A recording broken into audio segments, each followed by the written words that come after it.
Olá, meu nome é Matheus Marques, sou engenheiro químico formado pela FRJ, atualmente mestrando da COP, e hoje nós vamos falar um pouco sobre a termodinâmica dentro da química. Então, a primeira coisa que a gente vai falar é sobre energia interna, a variação da energia interna. A variação da energia interna ela está relacionada lá com a primeira lei da termodinâmica para a gente. Então, é basicamente isso aqui, tá? Então, isso aqui, galera, é a primeira lei da termodinâmica, ok? E ela diz para a gente que a energia interna de um sistema isolado ela é constante. E essa equação ela é mega super útil, mas a gente precisa entender algumas coisas aqui antes. Primeiro, quem é Q e quem é W? Q e W, aqui né, parece que eu estou falando só desses dois aqui, mas aqui é todo mundo. Q é o calor que eu coloco ou que eu retiro do meu sistema, e W está relacionado ao trabalho realizado. E W ele pode ter, tanto Q quanto W eles podem ter sinal positivo, quanto sinal negativo.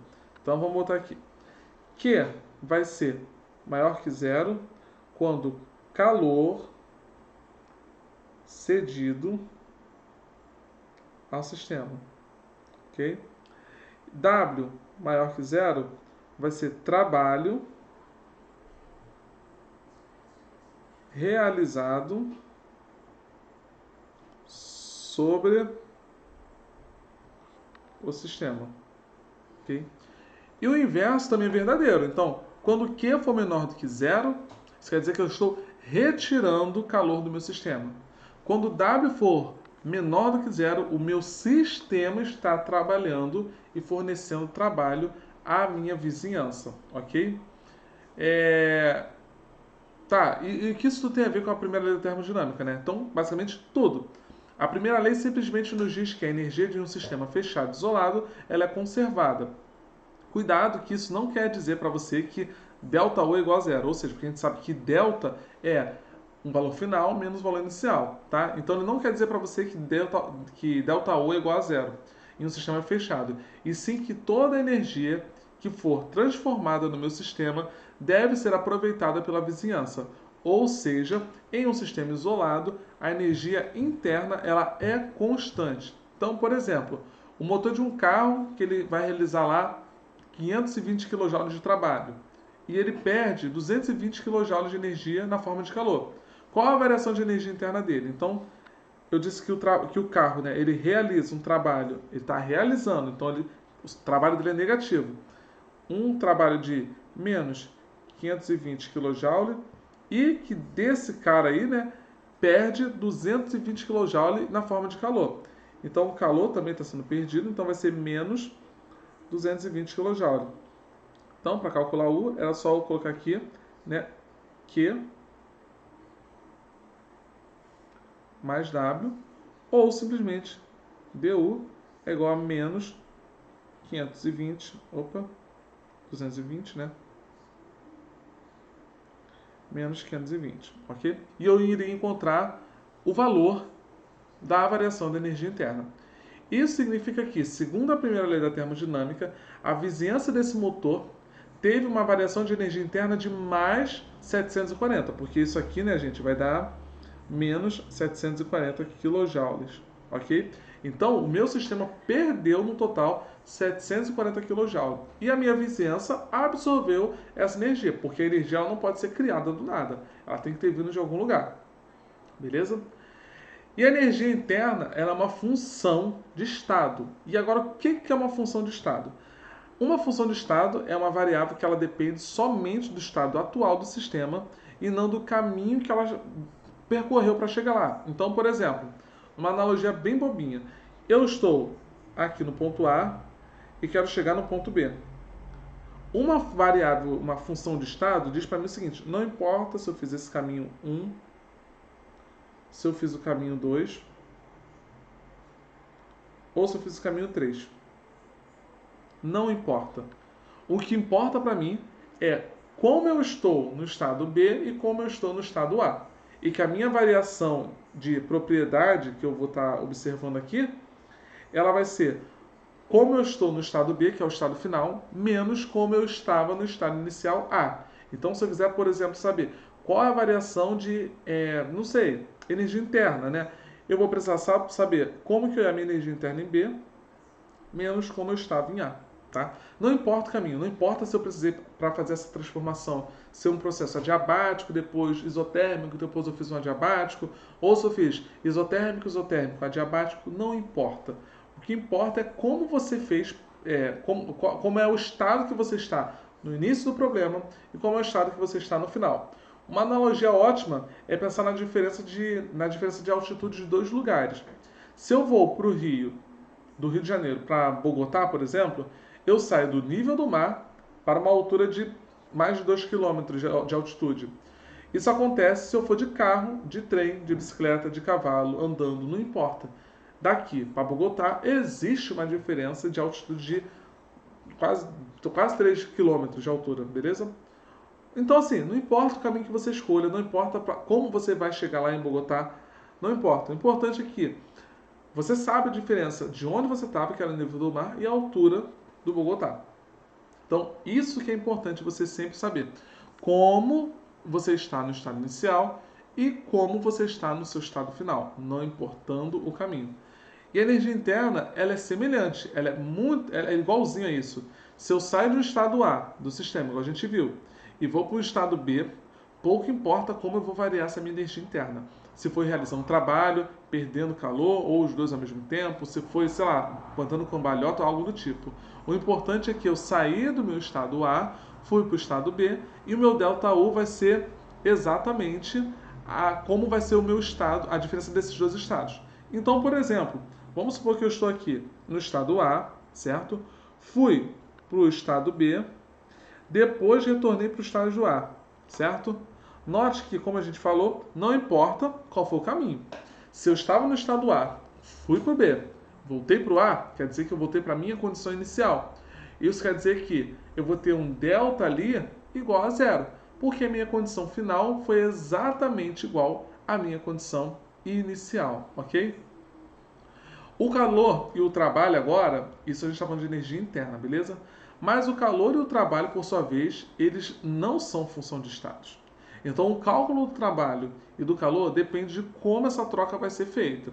Por exemplo, vocês viram lá no curso de transferência de calor que o calor pode ser transferido de três formas: convecção, radiação e condução. Então, importa o mecanismo como eu estou trocando calor, até porque o equacionamento é totalmente diferente um do outro.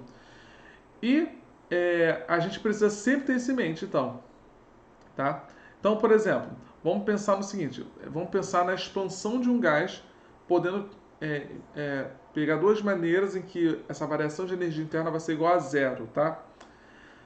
A gente quer que a variação de energia interna seja igual a zero. Então, como que eu posso fazer com que a variação de energia interna seja igual a zero, sabendo que a variação de energia interna ela é igual a Q mais W, certo?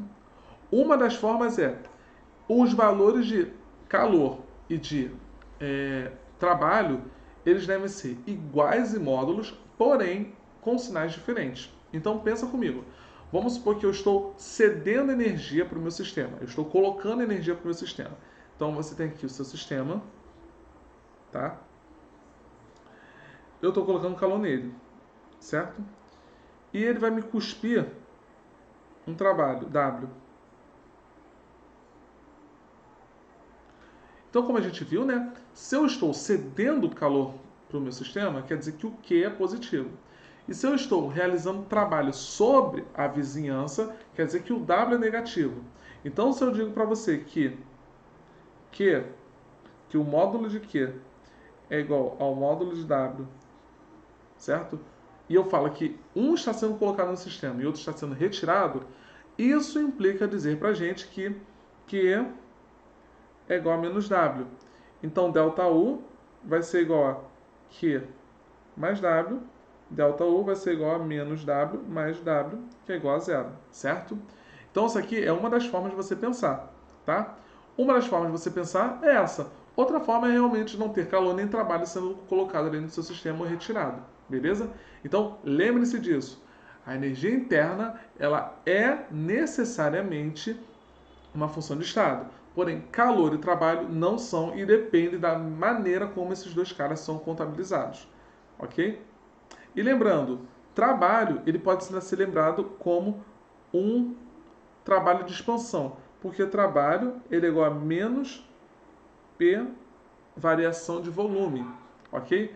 Então é muito importante você também ter isso em mente. E note o seguinte, galera, se eu estou tendo uma expansão de volume, o meu volume final é maior do que o meu volume inicial, certo? E a gente sabe que ΔV é volume final menos volume inicial. Então, se eu tenho um trabalho, né, onde eu tenho uma expansão, eu tenho o quê? O VF maior do que o VI. Por sua vez, ΔV vai ser maior do que zero e W vai ser menor do que zero também. Desculpa, ΔV vai ser maior do que zero e W vai ser menor do que zero, porque está ali menos PDV. Então, o que vai acontecer? Porque eu estou colocando energia no meu sistema e ele está expandindo, eu estou gerando trabalho. E é por isso que o sinal negativo permanece no trabalho, ok? Agora a gente vai dar uma olhada sobre espontaneidade de sistemas, tá? De problemas físicos. Quando a gente começa a falar de espontaneidade quase que eu falei o nome já do cara. Quando a gente fala de espontaneidade do nosso processo, a gente tem que lembrar de imediato da energia livre de Gibbs. E ela é dada pela letrinha ΔG, e a equação dela é a ΔH menos TdS. E aqui entraram dois novos caras que também são funções, quer dizer, três, né? Que são funções de estado também, que é a energia livre de Gibbs, tá? Energia livre de Gibbs, a entalpia e a entropia, ok? Todas essas são funções de estado, então não dependem do caminho apenas do estado inicial e final, ok? E, em resumo, o que acontece aqui? Quando ΔH é menor do que zero, nós estamos liberando energia para o nosso sistema. Então, nós chamamos de uma reação ou de um processo, né, exotérmico. Tá? E quando ΔH maior do que zero, a minha reação é uma reação endotérmica, porque eu preciso absorver energia para que aconteça, ok? Entropia basicamente mede o grau de desordem do seu sistema. Então, quanto maior a desordem do seu sistema, maior vai ser a entropia. Mas vamos voltar para o ΔG, que fala sobre a espontaneidade do meu problema. Note que o meu ΔG ele tem a seguinte expressão, né? Essa que tem em cima, e é dada para mim que ΔG, quando for menor do que zero, o processo é espontâneo. E quando ele for maior do que zero, ele não é espontâneo. Ok? Opa, ficou muito aqui. Então, vamos voltar aqui para a nossa equação e a gente vai dar uma olhada e destrinchar um pouquinho mais sobre esse cara aqui. Vamos ter ΔS. Se você observar, então, dizer que meu ΔG ele é negativo implica para mim duas coisas. Ou meu ΔH ele é negativo também, ou seja, uma reação exotérmica, ou então a minha parcela negativa ela é muito maior do que a minha parcela positiva. Então, por exemplo, eu posso ter uma reação que pode ser endotérmica. Então, por sua vez, o ΔH vai ser positivo. Mas, se o meu ΔS ele é muito alto, a parcela negativa dessa conta cresce muito. Então, a gente tem um ΔG muito negativo, o que vai gerar uma alta espontaneidade. Isso faz total sentido com o problema que a gente vê dentro da termodinâmica. Dentro da termodinâmica, a gente sabe que quanto maior o grau de desordem, as coisas tendem à desordem. Então, as coisas naturalmente, essa palavrinha, tendem ao caos, digamos assim. Então, naturalmente, as coisas tendem a aumentar o grau de entropia do seu sistema. Outra ideia também, galera, que vocês podem observar aqui, é que eu posso ter um problema do seguinte, que o meu processo, o ΔG, numa determinada entalpia, tá? E numa determinada temperatura, ele não é espontâneo. Por quê? Eu posso ter ainda que a parcela positiva ΔH, dizendo que a gente tem uma reação endotérmica, ela é muito maior do que a parcela negativa menos TdS, certo? Mas eu posso começar a aumentar tanto essa temperatura, que ela começa a gerar um ΔG negativo. E isso faz com que o meu processo passe de um processo não espontâneo para um processo espontâneo. Então a gente observa a partir disso aqui que a temperatura também é um outro parâmetro super importante sobre a espontaneidade de um processo. Então, a gente tem que sempre focar nisso, tá? E a gente tem que, nessa equação aqui da na energia livre de Gibbs, a gente tem a entropia e a entalpia. E a primeira, a entalpia, né, a entropia, desculpa, como eu disse, ela vai medir o grau de desordem, e a segunda, ela vai estar relacionada com o calor de reação. Então, como eu disse para vocês, a gente tem que fazer sempre essa análise sobre como o nosso processo vai acontecer, beleza? Coisas também que são importantes, galera, a gente sempre lembrar. A gente pode lembrar que outra informação importante sobre a energia livre de Gibbs é que ela representa a quantidade máxima de energia elétrica ou mecânica que está disponível para ser transformada em trabalho quando uma reação ocorre a uma temperatura e pressão constante. O trabalho que vai ser obtido por qualquer reação química em um dado processo real será sempre menor que o valor do ΔG.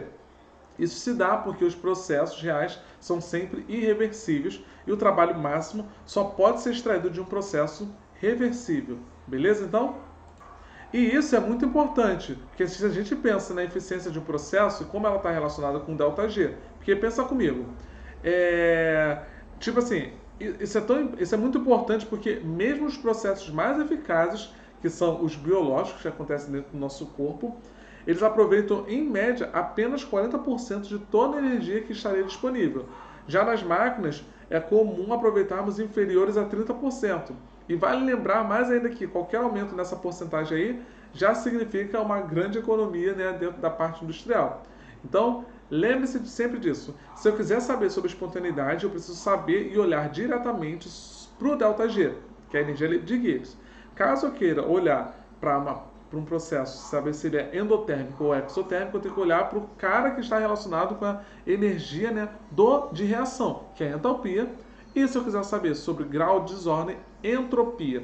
Mas é de extrema importância a gente olhar para a equação de ΔG e fazer essas análises que nós fizemos sobre quando e como e quais são os mecanismos que eu posso utilizar para que haja uma tendência à espontaneidade do processo. Uma delas é, como eu disse, eu obter um ΔH negativo com um ΔS também negativo, ou ter um ΔH positivo e eu ir aumentando loucamente a temperatura até que o ΔG se torne negativo e, por fim, espontâneo, ok? E, por fim, a gente vai falar então da terceira lei da termodinâmica. Sem suspense, a gente vai falar sobre o enunciado dela. Ela diz assim pra gente, ó, a variação de entropia de qualquer transformação física ou química tende a zero quando a temperatura tende a zero, ok? Admitindo que todas as substâncias envolvidas estão perfeitamente ordenadas. Tá, agora vamos traduzir isso aí. Se a temperatura tende a 0 Kelvin, que é o zero absoluto, tudo fica completamente estático, não tem movimento de nada, tá? E sem vibração, a gente não tem desordem. Então, se eu começo a tirar a energia da molécula, começo a tirar a energia daquele sistema, ao ponto que eu chego a uma condição de zero absoluto, ou seja, não tem mais grau de agitação nenhum, de vibração algum, eu estou dizendo para você que as moléculas não possuem mais desordem. Por sua vez, matematicamente falando, quando T tende a 0 Kelvin, nossa, é quase um ok aqui, né? Mas a 0 graus Kelvin, eu tenho que ΔG, que ΔS é igual a zero, tá? Porque não tem mais grau de desordem e as moléculas estão totalmente paradas. Mas como é que isso funciona? Tá, vamos ver essa lei de uma forma bem mais prática. Então, pensa num sólido puro, tá? E a gente começa a esquentar ele. O que acontece quando a gente começa a esquentar o sólido? Ele começa a ficar estressado, igual a gente. Começou a ficar muito calor, que a gente fala, vamos embora sair, vamos para não sei aonde, vamos para a praia, vamos fazer isso, vamos fazer aquilo. Agora, começou a esfriar, ele já começa a ficar mais amuado, mais querendo ficar na cama, paradinho, sem estudar, sem fazer muita coisa, não é assim? As moléculas são as mesmas coisas. Então, quando está frio, as moléculas tendem a ficar um pouco mais quietinha na dela, calminha. Agora, quando começa a dar calor para a molécula, ela começa a se agitar, se agitar, se agitar. E isso faz com que o grau de vibração aumenta. Então, em altas temperaturas, a gente tem uma maior vibração. E aí, o grau de desordem do sistema ele é muito maior. Então, a entropia vai aumentar, porque entropia mede grau de desordem, tá? Lembre-se disso. Em média, as moléculas têm maior agitação no corpo quente. mas essa agitação é uma agitação média, beleza? Na verdade, ela não está tão homogeneamente ali distribuída nessa agitação. Então, se a gente for olhar, na verdade, se a gente fosse olhar microscopicamente, nem microscopicamente, mas a nível quântico, existe um perfil de vibração também dentro de um sólido, ok? E quanto mais quente eu tiver, mais vibrando eu vou estar. E essa diferença no grau de agitação das moléculas também contribui para o fato de que em sólidos quentes o grau de desordem seja sempre muito maior. E por fim, né, como conclusão desse trechinho que a gente está estudando, a gente entende que quanto maior a temperatura, maior a diferença de vibração entre a molécula menos agitada do corpo e a mais agitada. Agora vamos supor que o corpo está sendo resfriado até 0 Kelvin, o famoso zero absoluto, onde não existe mais nenhum tipo de vibração. O corpo vai perder totalmente a energia vibracional. Isso vocês vão estudar quando vocês forem estudar quântica. E por fim, a gente vai ter o que a gente chama de um sólido perfeito, que não vai apresentar nenhuma impureza e onde todas as moléculas vão estar completamente aliadas. O sólido perfeito, ele apresenta apenas um único microestado de mesma energia e por isso a sua energia de entropia é igual a zero. E a energia do sólido perfeito, diferentemente de quando a gente não está no zero absoluto, no sólido perfeito, porque todas as moléculas não têm mais vibração, não existe um perfil de vibração. A gente teria um corpo completamente homogêneo no quesito de vibração, já que não há, né, nenhuma energia ali para ser distribuída e por conta disso a variação de entropia também vai ser zero. E com isso você vai entender então a terceira lei da termodinâmica. No zero absoluto não tem vibração, a gente não tem perfil de vibração, porque as moléculas estão totalmente paradas, e como consequência direta disso, uma consequência direta, né, dessa lei é que é impossível atingir o zero absoluto. Não importa o quão bem planejado e executado o processo seja e nem o número de operações que se execute. Outra consequência dessa lei é que tratamos a entropia como sendo uma função da temperatura e que tem seu valor mínimo no zero absoluto, beleza?